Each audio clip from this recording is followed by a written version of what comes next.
Hello students, welcome back to our channel. We are here again with the chapter Rights in Indian Constitution.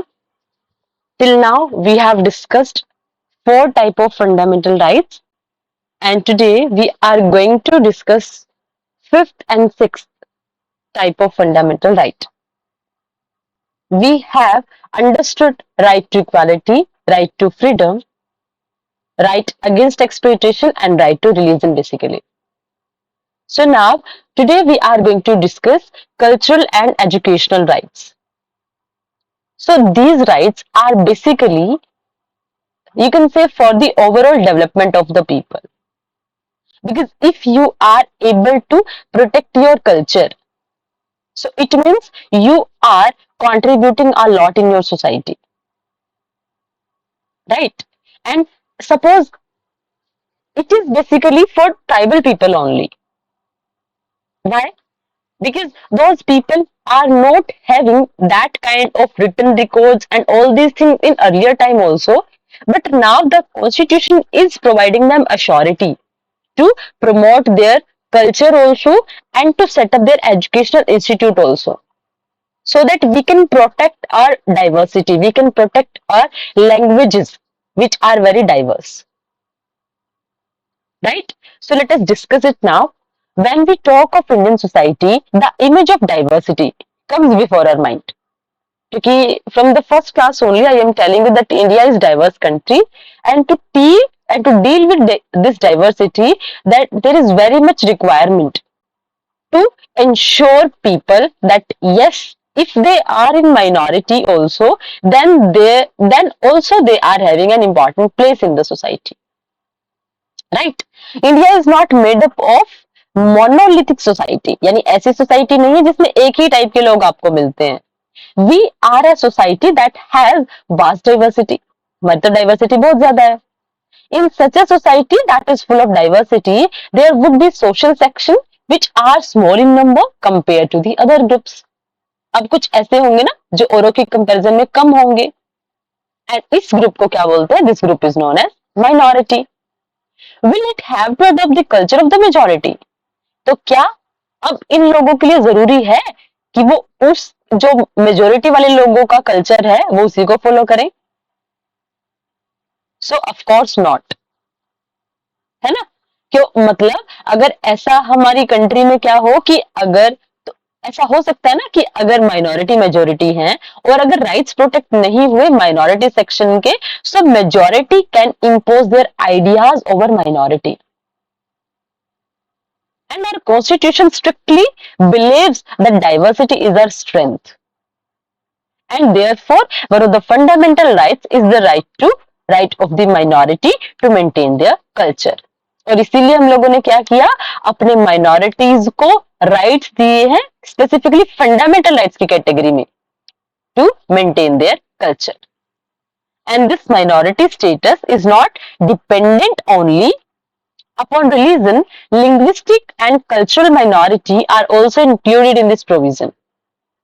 इसका मतलब minority का मतलब सिर्फ ये नहीं है कि आप मुस्लिम हो, आप बुद्धिस्ट हो, आप पारसी हो. मतलब religion is not only the base for ensuring that person is in majority और माइनॉरिटी, बल्कि linguistic cultural minorities are also included in this provision.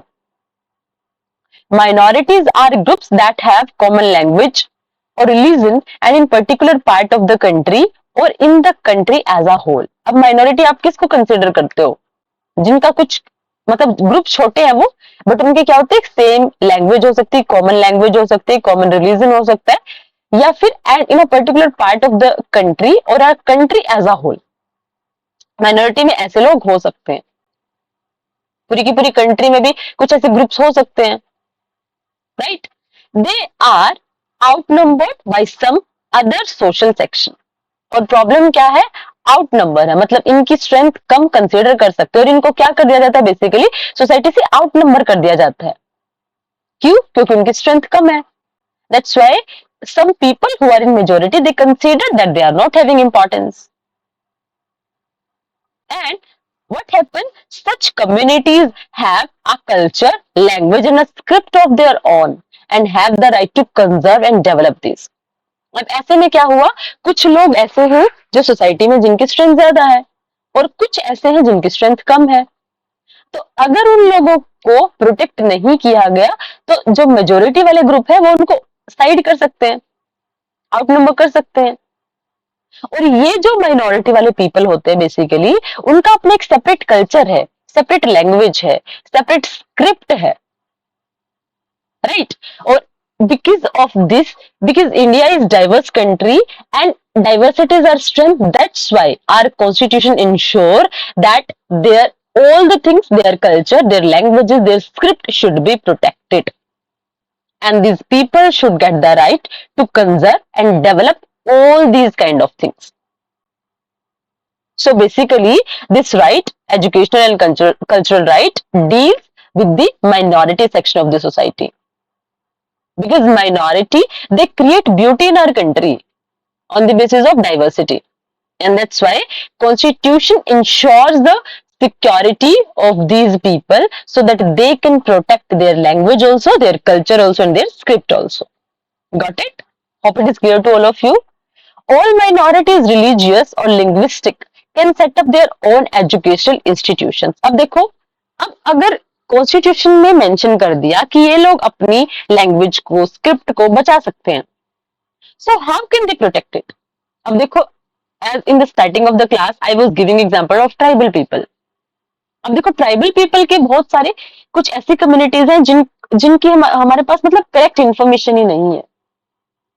Reason behind it कि उन लोगों के ऊपर पहले ना तो इतना फोकस किया गया, ऊपर से उन लोगों की अपनी ना कोई ऐसी पर्टिकुलर कोई उनका रिटन रिकॉर्ड हमारे पास है।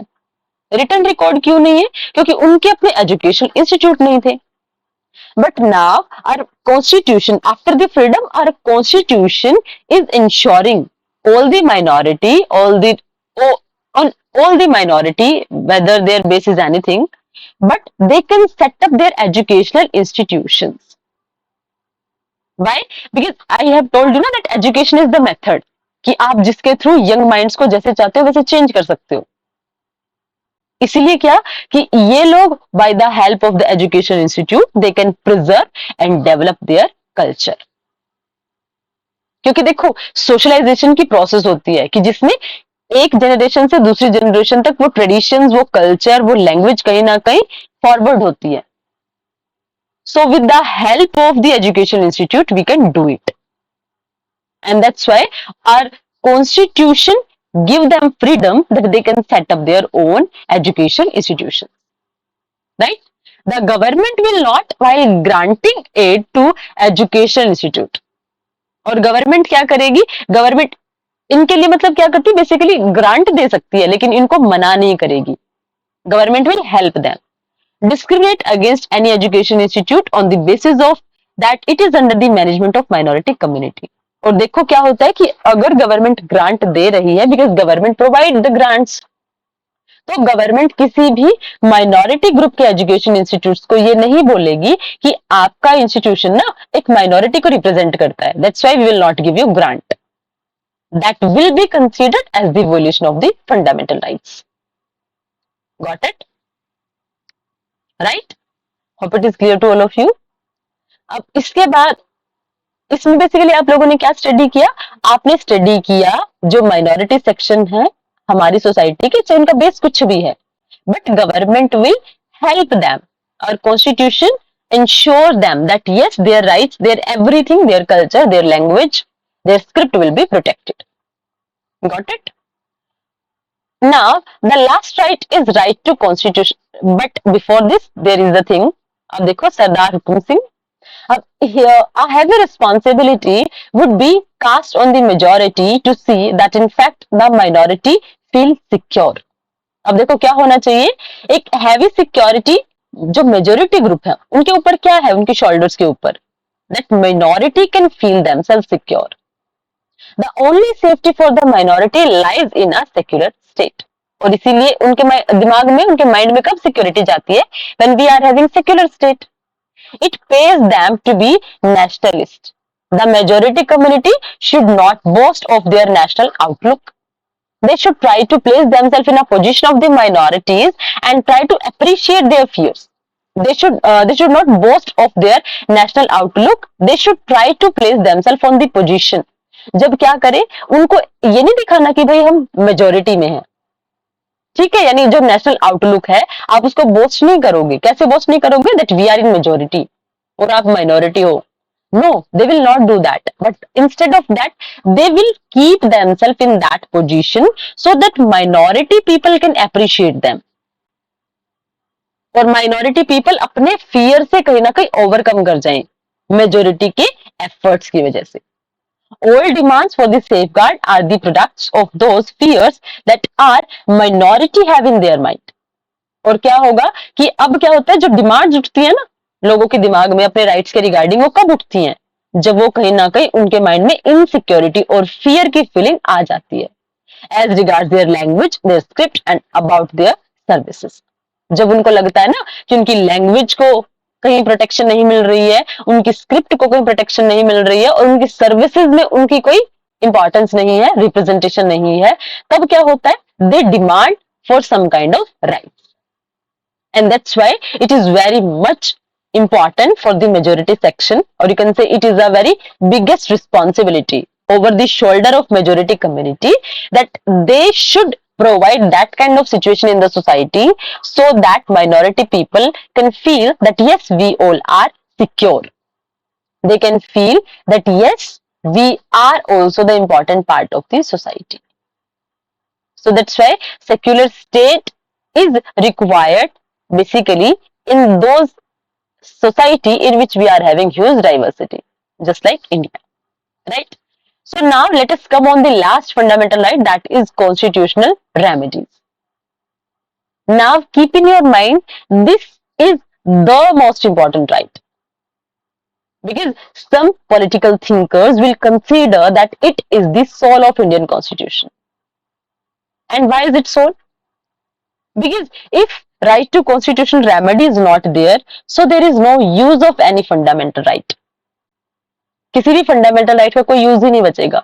Why? Because it is the right that provides us authority, that we can go to the judiciary for the protection of our fundamental rights. So let us discuss it. One would agree that our constitution contains a very impressive list of fundamental rights. But merely writing down a list of rights is not enough. हम आपने ऊपर वाले structure में बड़े अच्छे से पढ़ लिया कि ये भी मेंशन है, ये भी मेंशन है, बट क्या लिख देने से आपको राइट्स मिल जाते हैं? क्या लिस्ट बना दी, that's it enough? There has to be a way through which they could be realized in practice and defended against any attack on these rights.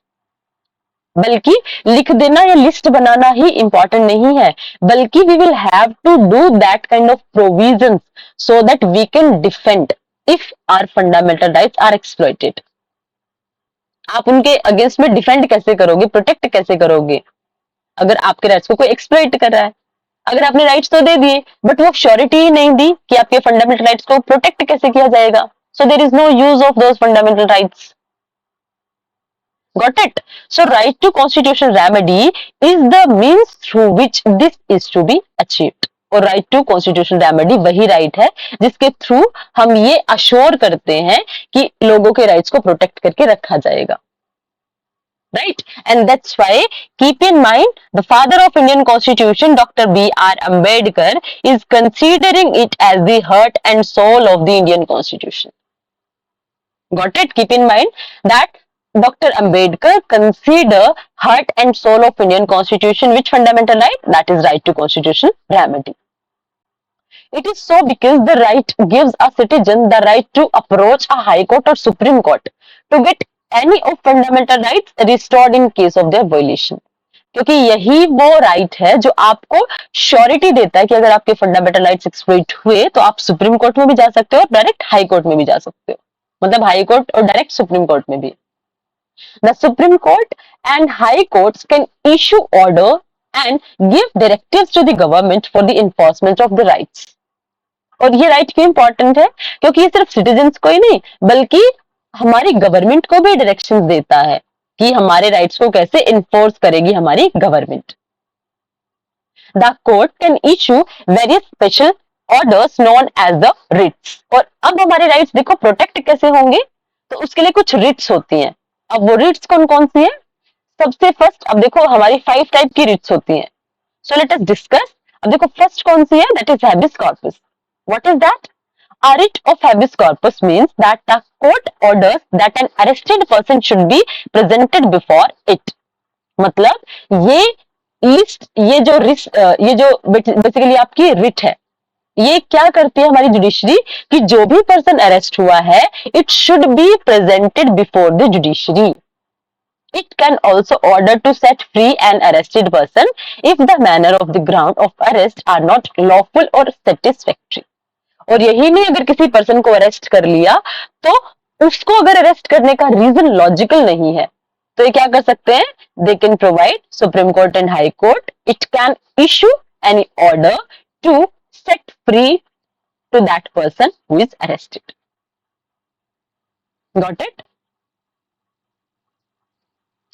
So next is mandamus. What is that? First is clear to all of you, I think. It means the body should be present in the front of the judiciary so that it can be checked whether the reason for the arrest is correct, logical or not.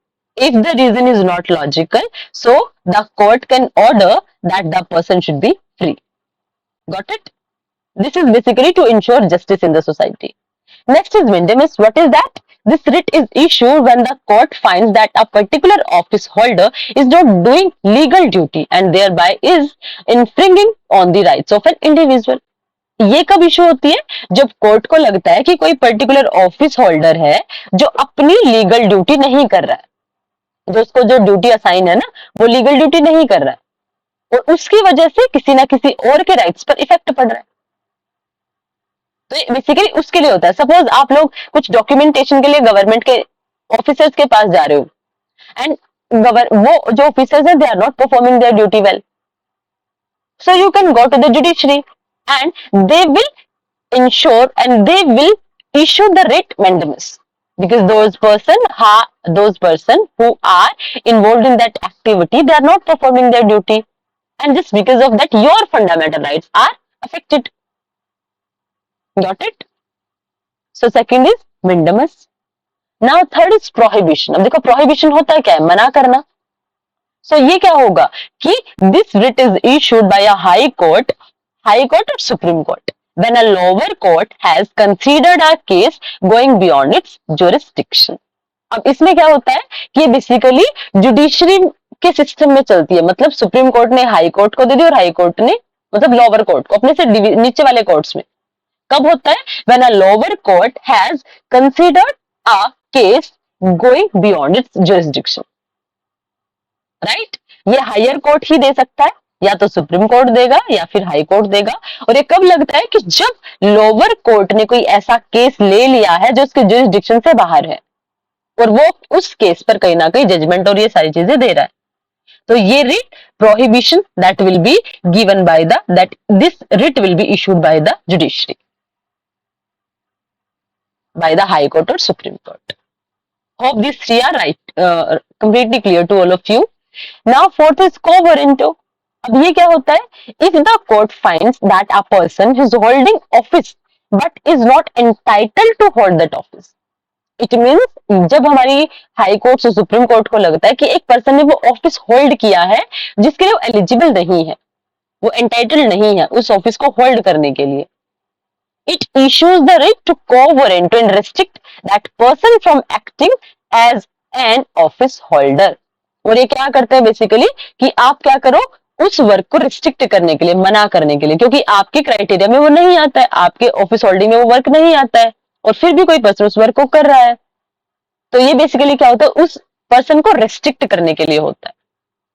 यानी कि अगर कोई person ऐसा work कर रहा है जो उसके ऑफिस होल्डिंग में नहीं आता है तो उसको रेस्ट्रिक्ट करने के लिए ये वाले रिट इश्यू करता है हमारा हाई कोर्ट या supreme court. Next is certiorari. ये क्या होता है? Under this writ the court order a lower court to another authority to transfer a matter pending before it to a higher authority और court. ये कब होता है? मान लिया लोअर कोर्ट में कोई केस चल रहा है और सुप्रीम कोर्ट को लगता है या हाई कोर्ट को लगता है कि लोअर कोर्ट का जुरिस्डिक्शन का केस नहीं है, इसमें कुछ ऐसा मैटर है जो हमें डिस्कस करना चाहिए। तो बेसिकली नीचे वाले कोर्ट से लोअर कोर्ट से अपर कोर्ट में जब इंफॉर्मेशन जाती है, वो केस को अपर वाले कोर्ट्स में मंगवाते हैं, तो उस पर्टिकुलर सिचुएशन के लिए एक रिट इश्यू होती है जिसको बोलते हैं certiorari. Hope these all writs are important to you, clear to you, because these are important. Directly 5 mark question can be asked from you. Habeas corpus, what was that? That a body should be presented in front of the judiciary after the arrest, so that it can be checked whether the reason for the arrest is correct or not. Second is mandamus. Basically, what is that? In which it is checked that a particular office holder is not doing the duty legally. That is checked. Right? Third, that prohibition. इसमें क्या होता है? Basically, High Court or Supreme Court will issue this writ, and for what? If a lower court is doing any kind of work which is out of its jurisdiction. Quo warranto, it means if a person is holding any kind of office but that is not entitled to hold that office, then the quo warranto writ will be issued. And the last, that was certiorari. It means क्या होता है? That the Supreme Court or High Court can, you can say, can order the lower court for what? That for the transfer of the matter which is pending before those lower courts. Hope these 5 writs are clear to all of you. So apart from the judiciary, many other mechanisms have been created in later years for the protection of the rights. You may have heard about the National Commission on Minority.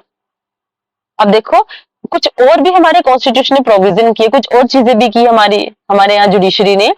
अब देखो, the national commission on women, the national commission on schedule caste, ये basically अब देखो क्या कर दिया, categorise कर दिया। अगर माइनॉरिटीज का राइट है तो उसके लिए नेशनल कमीशन ऑन माइनॉरिटीज बना दिया। विमेन से रिलेटेड कोई एस्पेक्ट है तो नेशनल कमीशन ऑन विमेन हम लोगों ने फ्रेम कर दिया। अगर कोई शेड्यूल कास्ट का है तो national commission on schedule caste, etc. These institutions protect the rights of women, minorities or the Dalits. Besides, the National Human Rights Commission has also been established. अब इनके अलावा देखो, ये तो क्या हो गया, स्पेसिफिक हो गए, विमेन्स के लिए स्पेसिफिक, शेड्यूल कास्ट के लिए specific, but along with that एक आपकी कंट्री में, हमारी कंट्री में क्या है, the National Human Right Commission. और ये किसके लिए है? By law, it has been established by law to protect the fundamental and other kinds of rights. अब क्या बना दिया, एक नेशनल ह्यूमन राइट कमीशन ने बना दिया अलग से, ताकि फंडामेंटल राइट्स और सारे के सारे जितने अदर राइट्स हैं उनको हम प्रोटेक्ट कर सकें। Right, so this is about the National Human Right Commission. The real test of the rights given by any constitution is in their actual implementation, कि आप उनको गेन करने के लिए, उनको प्रोवाइड करने के लिए क्या इंप्लीमेंटेशन कर रहे हो। The poor, illiterate and other deprived section of the society must be able to exercise these rights. Independent organizations such as the People Union for Civil Liberty, People Union for Democratic Rights have been working as the watchdog against the violation of these rights. इसके अलावा क्या होता है कि हमारी country में poor लोग, deprived लोग हैं, वो कैसा फील कर रहे हैं। If they are able to exercise their rights, it means yes, we are having, you can say, exact position of fundamental rights, है ना। अब देखो, कुछ ऐसी ऑर्गेनाइजेशंस हैं, कैसी, जैसे कि People Union for Civil Liberty, People Union for Democratic Rights, और ये क्या है, these are working as the watchdog, यानी निगरानी का वर्क करते हैं अगर कोई फंडामेंटल राइट्स का वायलेशन हो रहा है। In the background, the government has established in 1993 an institution that the National Human Rights Commission. इसीलिए हमारी कंट्री में क्या हुआ, 1993 में हमने क्या बना दिया, कमीशन ही बना दिया जिसका नेम है नेशनल ह्यूमन राइट्स कमीशन। अब ये क्या है, it is composed of a former chief justice of the supreme court of India, farmer जज ऑफ सुप्रीम कोर्ट। देखो इसका इंपॉर्टेंट, अब इसका इंपॉर्टेंस क्यों है, इसके जो मेंबर्स हैं बेसिकली वो सारे के सारे जुडिशियल बैकग्राउंड से हैं। एक तो देखो कौन होगा, हमारी कंट्री का कोई भी फॉर्मर चीफ जस्टिस होगा, और वो भी सुप्रीम कोर्ट का। उसके अलावा क्या होगा, सुप्रीम कोर्ट का कोई भी फॉर्मर जज होगा, अब former chief justice of High Court, अब कोई किसी पर्टिकुलर स्टेट के हाई कोर्ट जो भी चीफ जस्टिस रहा हो वो person, and 2 other members who have knowledge and practical experience in matter relating to human rights, और ऐसे लोग जो ह्यूमन राइट्स पर प्रैक्टिकल नॉलेज रखते हैं। तो देखो बेसिकली इसमें कौन मेंबर्स हैं, जजेस, फॉर्मर सुप्रीम कोर्ट के चीफ जस्टिस, फॉर्मर जो हमारे जजेस हैं हाई कोर्ट के चीफ जस्टिस हो सकते हैं, राइट। उसके अलावा और हमारे फॉर्मर सुप्रीम कोर्ट के अदर जजेस हो सकते हैं, और ऐसे मेंबर्स होंगे जिनको एक्सपीरियंस या प्रैक्टिकल नॉलेज है of about fundamental rights. The commission function include inquiry at its own initiative or a petition presented to it by a victim into complaint or violation of human rights। ये basically work कब करता है, या तो इसने कोई work की inquiry की हो, अब देखो इंक्वायरी ऑन बाय ऑन भी हो सकती है, या फिर किसी ने पिटीशन डाली हो कि ये पर्टिकुलर केस है, इस पर्टिकुलर केस में किसी ने पिटीशन डाल दी कि इसमें ना ये वाला फंडामेंटल राइट एक्सप्लॉइट हो रहा है, तो ये अपनी चेकिंग के अकॉर्डिंग भी, इंक्वायरी के अकॉर्डिंग भी और पिटीशन के अकॉर्डिंग भी ये फंक्शन करना शुरू कर देता है। अब बेसिकली इसमें क्या होता है, visit to jails to study the condition of the inmates, undertaking and promoting research in the field of human rights. और ये वर्क क्या करते हैं, मतलब इवन जेल के भी ट्रेवल करते हैं, विजिट करते हैं, ताकि वहां की भी सिचुएशन को गेन कर सकें।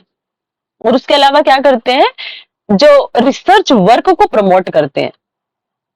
क्यों, ताकि अब जितना रिसर्च वर्क होगा उतने लोगों को फंडामेंटल राइट्स के बारे में, अपने राइट्स के बारे में उतनी ही इंफॉर्मेशन ज्यादा मिलेगी। So that's why they try to focus on the research area also. The commission receives complaints in thousands every year. These relate to custodial death, custodial rape, disappearances, police excesses, failure in taking action, in dignity of women etcetera. यानी इन सारे aspect से related उनको कहीं ना कहीं thousand की situation, thousand के strength में उनको हर साल कंप्लेंट मिलती है।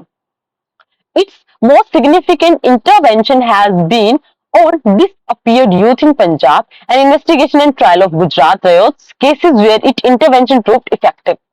अब इसका जो सबसे सिग्निफिकेंट रोल आपको देखने को मिला है वो क्या, पंजाब के यूथ वाला केस हुआ था, और फिर या फिर जो गुजरात में रेयर्स हुए थे बेसिकली रीजन के नाम पे, उसमें इस नेशनल ह्यूमन राइट कमीशन ने बड़े इफेक्टिवली वर्क किया, जिसने जिसने शो किया है कि yes it is an very important commission that is having impact.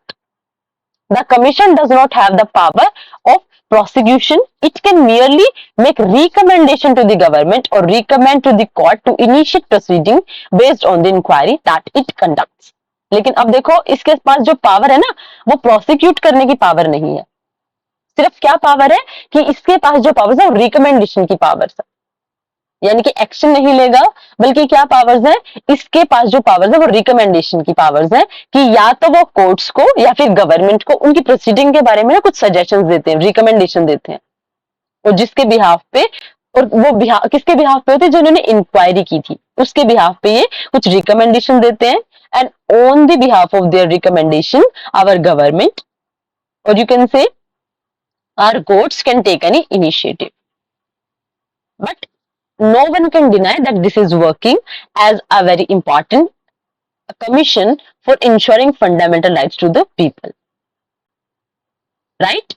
So we are able to cover one part of the chapter, that was rights in Indian Constitution. We are able to understand all the types of fundamental rights, and along with that National Human Rights Commission also.